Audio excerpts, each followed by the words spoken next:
Welcome back to Deadline DC with Brad Bannon. I'm Brad Bannon. Today on Deadline DC, we're devoting the entire hour of the show to talking about the failings of the Trump administration. God, we probably need 8 or 9 hours for that, but we're doing the best we can. In the first half hour, we discussed the Epstein files, the impact of the release of the Epstein files. And in this half hour, we're going to talk with our good friend, Dr. Robert Shapiro, the renowned economist, about the sad state of the Trump economy. Before we do that, before we get to Rob, we're going to watch this clip from CNN. It's Harry Enton, who will discuss the American public perceptions of Trump's handling of the economy. Donald Trump might be trying to downplay voters' concerns about affordability, but I'm here to tell you that is a ginormous error. It may be an error that goes down in political infamy. Why do I say that? Well, the reason Donald Trump was elected was to fix the problem of inflation. Right back in October of 2024, who was more trusted in inflation? It was Donald Trump by 9 points over Kamala Harris. But look at where we are today. Donald Trump is underwater with the Titanic when it comes to inflation. His net approval rating is 26 points underwater. My goodness gracious. Now, I know Donald Trump, when things aren't going his way, wants to pass the political buck. He might try and throw it back at Joe Biden's face, the former president. That, simply put, will not work. The American people don't buy it because, get this, more responsible for the current economy, Trump or Biden? We're talking 54%. The clear majority of voters say Donald Trump's more responsible for the current economy than just 21% who say Joe Biden. I will note I've seen this in poll after poll after poll. More folks saying Trump is responsible than Biden. Now, of course, it's one thing if voters don't like the state of the economy, but it's another thing when they don't think that Donald Trump actually gives a hoot. And we see that in the polling because take a look here. Trump attention to lowering costs, not enough. We're talking about 3 in 4 Americans, 75% overall, who say Trump's not paying enough attention to lowering costs. And even among Republicans, that solid Republican base who oftentimes approves of Trump's job by 85, 90%, 57% of them say that Trump's not paying enough attention to lowering costs. That was Harry Enton from CNN discussing the public's distaste of the way Donald Trump's handled the economy. Our guest in this half hour is Dr. Robert Shapiro, chairman of Sonecon, who's here to discuss the economic picture. Welcome back to Deadline DC, Rob. Thanks for coming. It's a pleasure to be here, Brad. Now, my executive producer, Mark Ramoldi, raised an interesting question before we went on the air. If there were no economic reports from the federal government for October, because I guess of the shutdown, or maybe it was because Trump was too embarrassed to release them. What would we have seen in the federal government economic reports for October if there had been any? Well, what most economists believe, and certainly I believe, based on lots of other data, that in particular employment continues to weaken. The employment rate probably ticked up 0.1%, but the main thing is, we had a period of 3 years in which we were producing between 200,000 and 300,000 new jobs every month. That was the Biden record. Had he been able to just run on jobs and not on inflation as well, he would have won easily. He would have had to step aside. And now we're in a period where last couple months, we were creating jobs at a rate of maybe 50,000 a month. That's 300,000 to 50,000.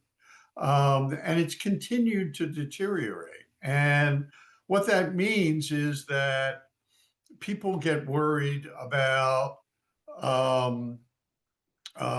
their jobs being eliminated. their ability to find a new job that perhaps pays more or is better hours or more convenient, that's been contracted. So people feel squeezed by that. Then they hit inflation. And inflation essentially, inflation had been coming down steadily and sharply for 2 years. When Trump came in office, the inflation rate was running about 2.8%. It's running about 3% to 3.1% now. What we've really seen is a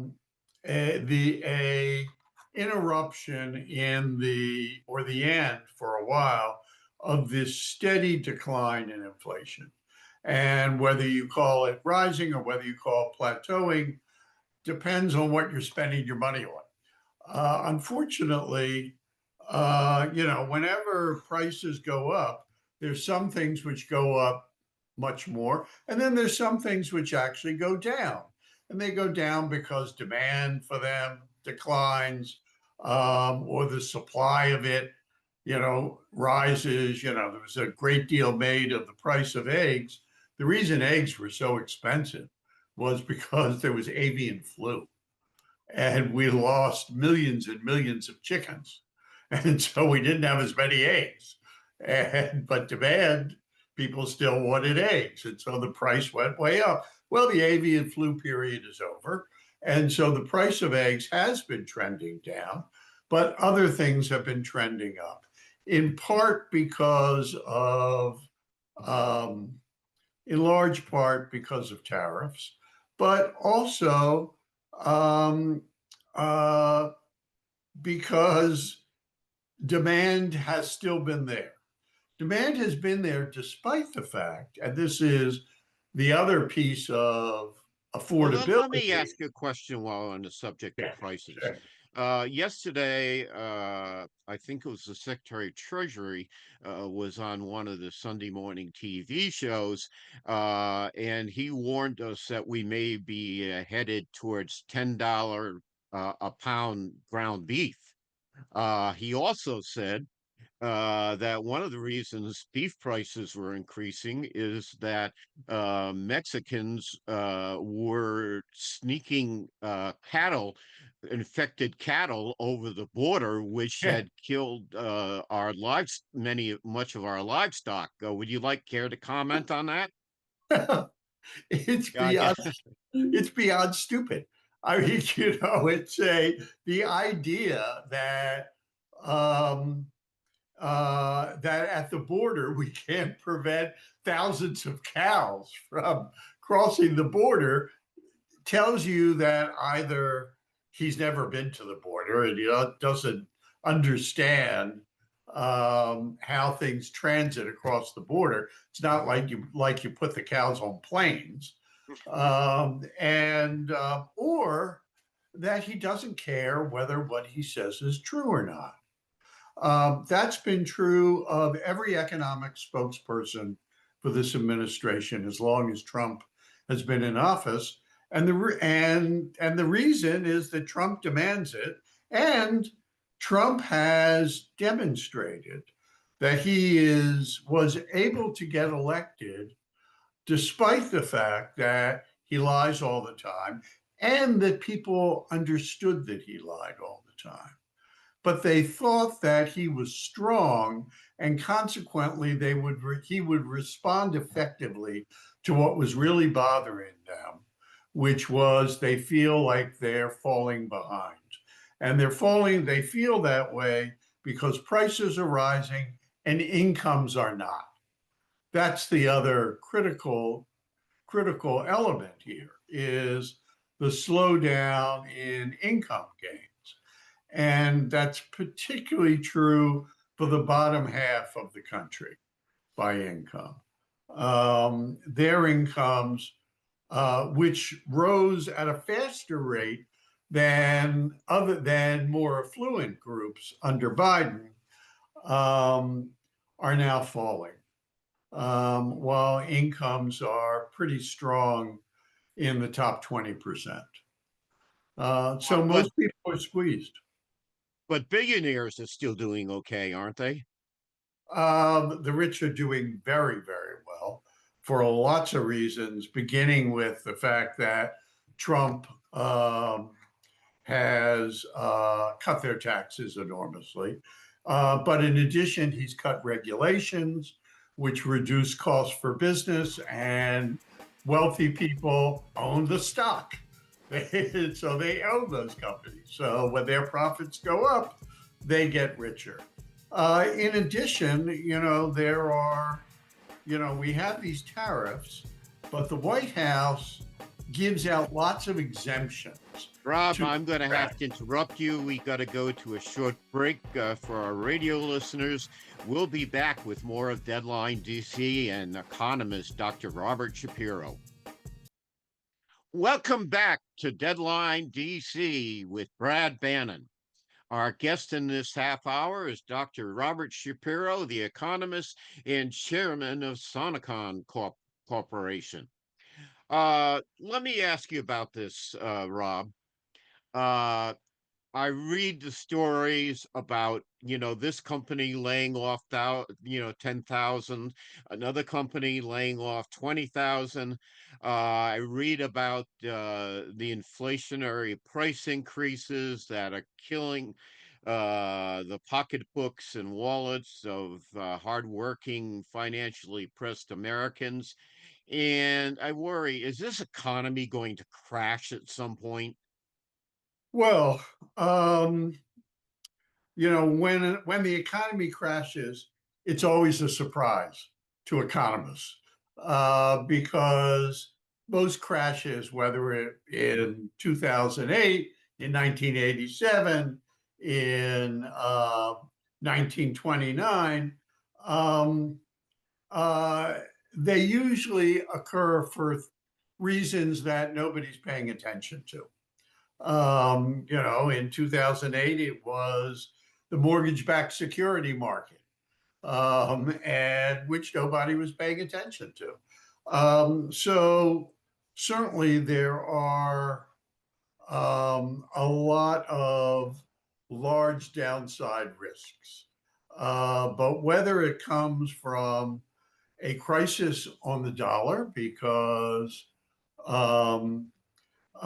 foreign investors lose confidence in the United States, which is kind of my number one candidate for why there could be a crash, or whether it's a war in the Middle East or a war in Asia, or a war in Nigeria and Venezuela, which Trump has threatened, or something that none of us is paying attention to. It is the case that recessions occur when the economy is weak, which the economy is today, and then it gets a shock. It doesn't have to be as big a shock as the ones that cause a crash, but it tips it over into recession. I personally think that the likelihood of that is about 50%. The fact is, we would actually be in a recession today, technically, but for two things. Sharply increased spending by the top 5% of the country, and the construction and equipment boom associated with the competition between companies to get a foothold in AI, which still hasn't produced any profits for anyone, AI. A lot of people think, and it's certainly plausible, that the shock could come from AI. That is not I'm from. going to have to interrupt you again, Rob. We got to take another quick break. We'll be back with more of Deadline DC and our guest, noted economist, Dr. Robert Shapiro, right after this very quick break. Welcome back to Deadline DC with Brad Bannon, and welcome back to our radio listeners. I missed you, and I hope you missed us. Will be our guest in this half hour is Dr. Robert Shapiro, the noted economist and chairman of Sonecon Corporation. Rob, let me ask you this question. I know this is a total fantasy, but if people who knew what they were doing were in charge of the economy, what should the United States government be doing, in your opinion? Hmm. Well, that's a kind of large question, but you know, the U.S. should be taking the opposite approach on trade that we're taking.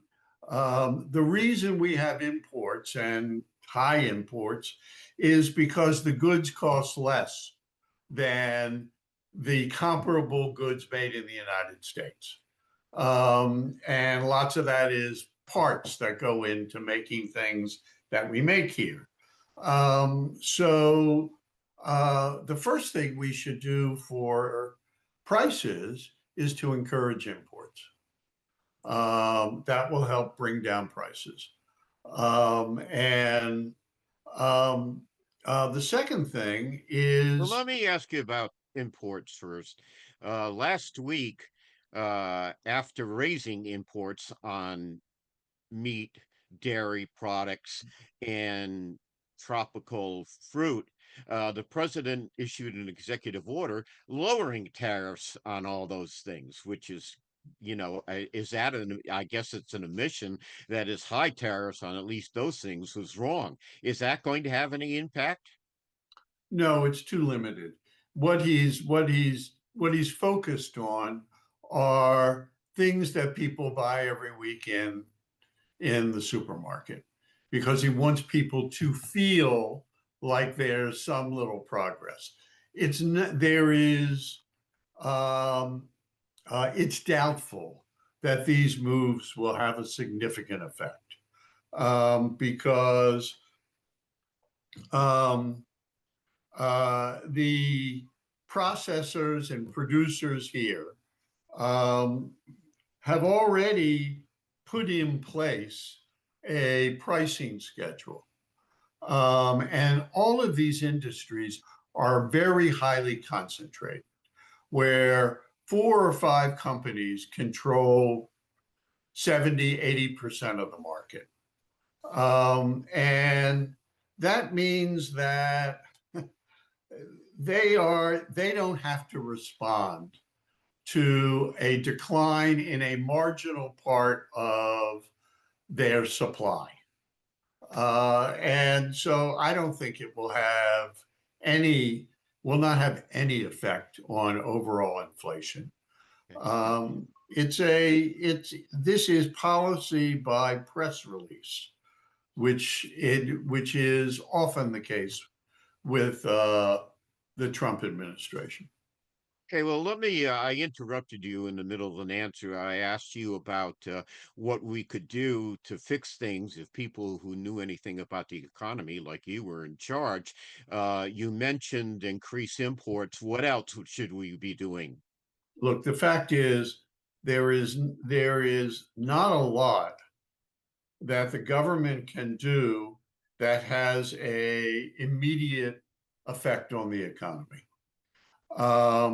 Good economic policy has a longer time frame and says what's going to happen 2, 3, 4, 5, 10 years from now as a result of this policy. When Bill Clinton was president, I think of Clinton because I was an advisor to him, but mainly because we had the best economy under Clinton that we've had in more than a half century. The measures he took in the first year, the next year was a slow year for the economy, but the year after that strengthened, and the year after that was even stronger. And we had over the course of his administration, the strongest growth in incomes across the board with very low inflation of any period since the 60s. Well, that was because of the policies he put into effect in 1993. And What kind of uh, policies? Pardon me? What kind of policies Oh, did Clinton put in effect? he put in place investment incentives. He put in place income supports for working poor people. He put in place deficit reduction driven by mainly defense. After all, right before he came to office, the Soviet Union collapsed. And that reassured the markets, and long-term interest rates went down, which boosted investment and home sales and car sales. He also expanded trade. It was the last administration we've had, which followed mainstream economics, and it produced the longest boom we've ever seen. Okay, well, that raises another question. We already have Democratic presidential candidates running around talking about running for the White House. The Yes. lower Trump's job rating goes, the more Democratic presidential candidates pop up. Uh, and if you were advising a Democratic presidential candidate about what he or she should be doing, what would be your advice? Well, one thing I would advise them to do is pledge rather, that they would put in place a program which would allow anyone in America to take any kind of training course at community colleges free, that the government would pick up all the costs. This is, this is one of the ways you can help people who feel like they're in a dead end job and a dead end life to change their lives. And there are lots of studies about the impact of certificates and training, and it boosts incomes. People shift what they're doing and they earn more. That's something, it's a universal benefit, which I think, and it's designed to kind of change people's vision and horizon for themselves. And it's not just about people graduating from high school. It's about people in their 30s and 40s who feel absolutely stuck and need to make a change. And there's lots of studies showing that it works. That's something. But it would take several years for people to see the results. But that's an investment. Look, the way that companies succeed and the way that rich people get richer is they invest. They invest in things that will produce returns. Well, the best investment Americans can make is in themselves, in their human capital. And if they do, if skills go up, then businesses invest more in equipment in order to equipment for the new workers in the field, whether it's in business management or healthcare or information technologies or plumbing or being an electrician. And that's kind of very mainstream economics. The other thing I would advise them to do is to take measures, make commitments in our international economic affairs that communicate to the rest of the world. The United States is once again a stable, reliable market and partner. Ooh, that Uh, sounds like it will take a lot of work after. it's going to be the next Democratic administration will have to do as much at the beginning as this administration did to I'm going to have to, undo. I'll have to interrupt you there, Rob, because we're running out of time. Our guest today, we've been talking about the failings of Donald Trump's presidency. In this half hour, we talked about his failings on economic issues with Dr. Robert Shapiro, the noted economist and chairman of Sonecon. I want to thank Rob. I also want to thank our first guest, Sarah Jones, editor-in-chief of Politicus USA, and of course our intrepid executive producer, Mark Grimaldi, who covers up all the mistakes I make during the show, not as many as Donald Trump has made during his presidency. We'll be back soon with more of Deadline DC with Brad Bannon.